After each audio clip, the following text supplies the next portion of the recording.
Ngucanio ya wendia wa shares cia thirikari kambuni ya Safaricom umuthi ni ikorire igoti-inĩ inene a Kenya eri makienda thuguri ino kurugamio makiuga ndiratereva uria kwagiriire. Tony Gacoka na Frederick Ogola mathiĩte igoti-inĩ magĩtetia thuguri ino ritanĩria mũcirithania Lawrence Mugambi areganire narĩo na ithenya-inĩ rĩu endekithia cira ũyũ thikĩrĩrio nginya mũthia mbere ya itua rĩkinyanĩirio handũ ha gũteng'erera gũtua matua.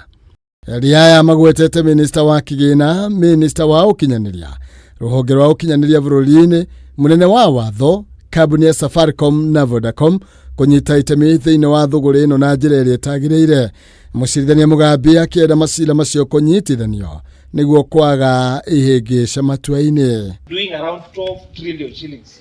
Kũngĩ nakuo mũmbunge wa Moro ũrĩa nowe mwĩkĩrĩri gĩtĩ wa kamĩtĩ ya kĩgĩna mbunge Kuria Kimani ni ateteire ikinya rĩa thirikari kwendia shares ici, akiuga ni gacira kega ga kuhonokia thirikari harĩ ngombo na nyongerera ya magoti kuri ya Kenya. Kila mwaka ile kodi ambayo unalipa tunatoa trilioni 1 kulipa interest ya hiyo loan. Hatujaanza kulipa loan, tunalipa interest ya hiyo loan. Tumejaribu kuongeza kodi ili ya kwamba tutengeneze hizi infrastructure projects.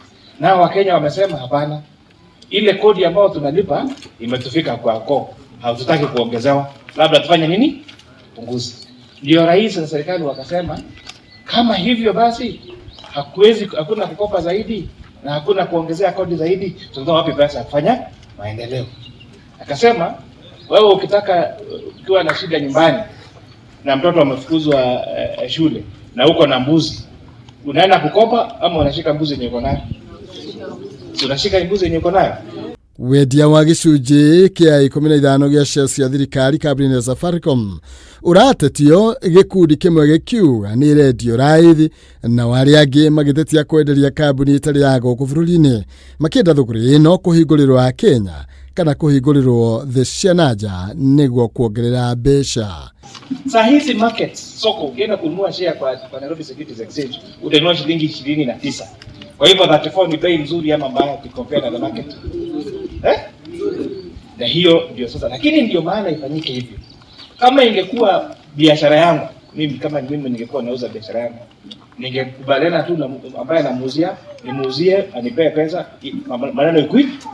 Lakini kwa sababu hizi shares ni za government of Kenya, ni za raia, katiba yetu, sheria yetu ya Public Finance Management Act inasema lazima raia wahusike. Hadini Hakameme TV, Jitagwo Maina, Kihumo.